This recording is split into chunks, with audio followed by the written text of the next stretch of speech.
अस्सलामुअलैकुम मेरी YouTube family खुश रहें अपने लिए और अपनों के लिए। और आज मेरे साथ बनाएं बहुत जूसी टेंडर सॉफ्ट और स्टीम में बनने वाला मज़ेदार सा अफ़गानी बीफ टिक्का। इसे हम अफ़गानी बीफ बाइट्स भी कह सकते हैं। चलिए स्टार्ट करते हैं। बिस्मिल्लाहिर्रहमानिर्रहीम।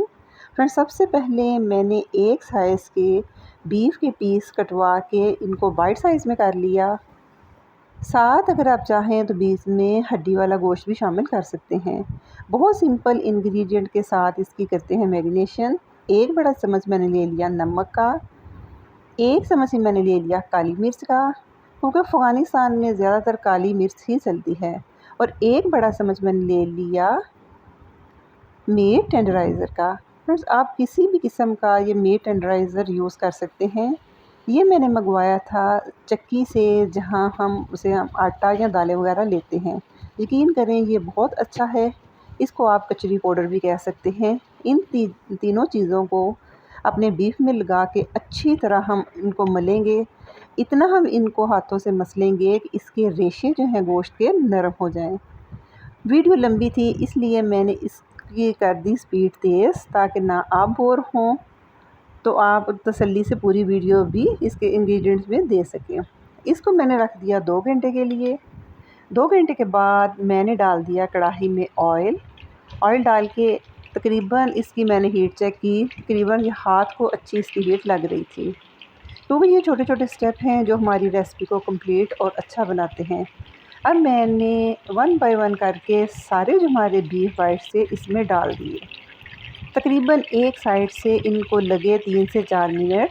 जब आप देखें कि ये साइडों से वाइट होना शुरू हो गया है, इसका मतलब ये होता है कि हमारा गोश्त कुक होना स्टार्ट हो गया है। या जो हमने ये डाला था मीट टेंडराइज़र, उसने अपना काम कर दिया है शुरू। तकरीबन 3 से 4 मिनट एक साइड पे लगे। फिर मैंने इन सारे बाइट्स को, इन सारे गोश्त को उलट लिया और इसी तरह दूसरी तरफ भी मैंने तकरीबन 4 से 5 मिनट तक कुक किया, कि जब तक ये हमारे गोश्त की दोनों साइड अच्छी तरह गोल्डन ब्राउन नहीं हो जाती। क्योंकि इस ऑयल में हमने इसको इतना तो कुक करना नहीं है। जो हमने मीट टेंडराइज़र डाला था उसकी वजह से तो ये हाफ़ डन गोश्त में ही, इसमें कढ़ाई में ही कुक हो जाएगा। ड्यूरिंग इसकी फ्राइंग दोनों तरफ से अच्छी तरह मैंने करने के बाद इनको एक प्लेट में निकाल लिया। इस स्टेज पे आप ज़रा थोड़ा सा इसको स्टेन कर लें ताकि जितना एक्स्ट्रा ऑयल है इसमें रह जाए।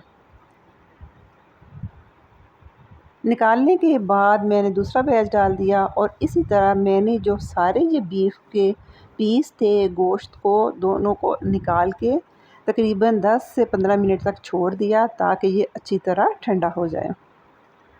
अब आ जाते हैं इसके सेकंड स्टेप की तरफ। अगर एक अच्छी डिश खानी है तो उसके लिए थोड़ा टाइम तो देना बनता है।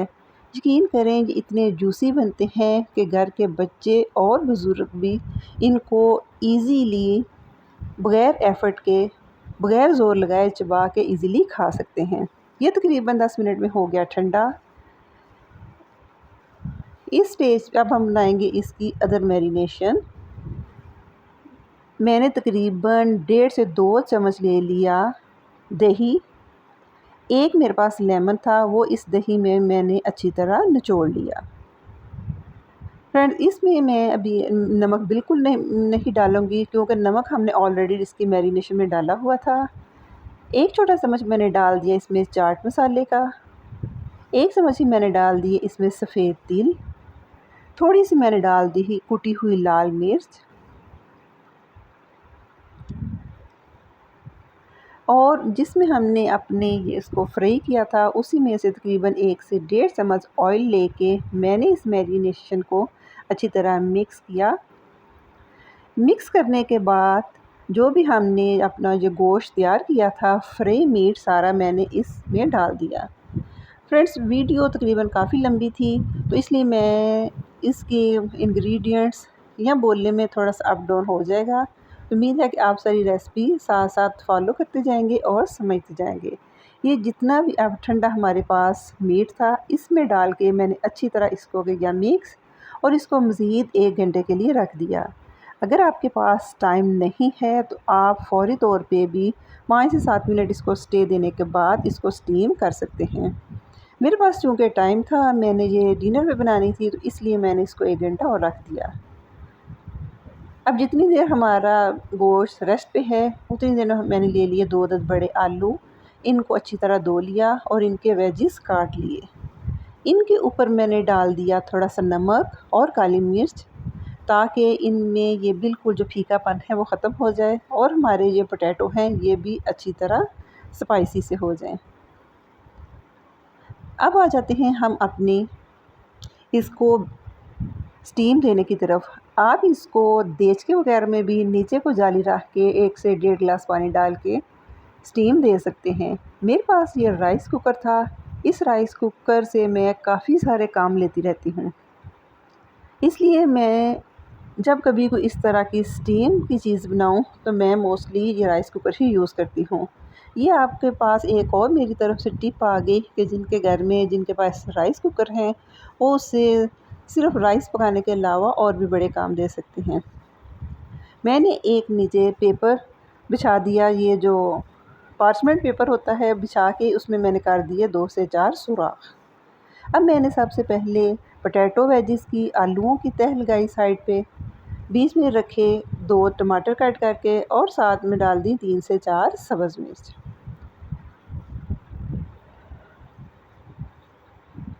अब अपने स्टीमर में राइस कुकर में मैंने डाल दिया तकरीबन 2 गिलास पानी और वो जो लेमन हमने स्क्वीज़ किया था उसके वो मैंने डाल दिए छिलके।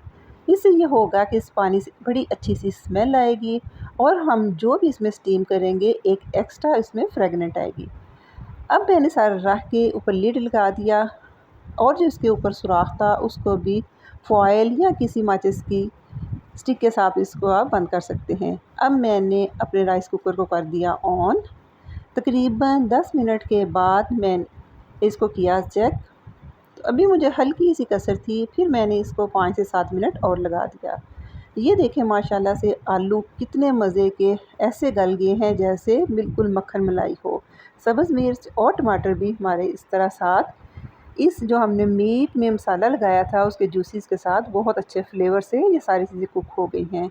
और ये देखिए हमारे बीफ बाइट तो माशाल्लाह से इतने टेंडर और इतने जूसी हैं कि बस देख के दिल करता है कि फ़ौरन इनको डिश आउट कर लें।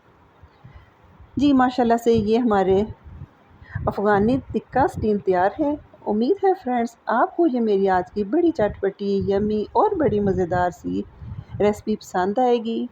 पसंद इसलिए आएगी कि इसको घर के बच्चे बूढ़े आप बड़ी तसल्ली से खा सकते हैं, किसी एफ़र्ट के खा सकते हैं और ये हमारे स्टमक पेट में भी बिल्कुल भारीपन महसूस नहीं करेंगे। अगर आपको मेरी वीडियो अच्छी लगी है तो लाइक कीजिए, शेयर कीजिए और हमेशा की तरह मुझे अपनी दुआओं में याद रखिए। टेक केयर, अल्लाह हाफ़िज़।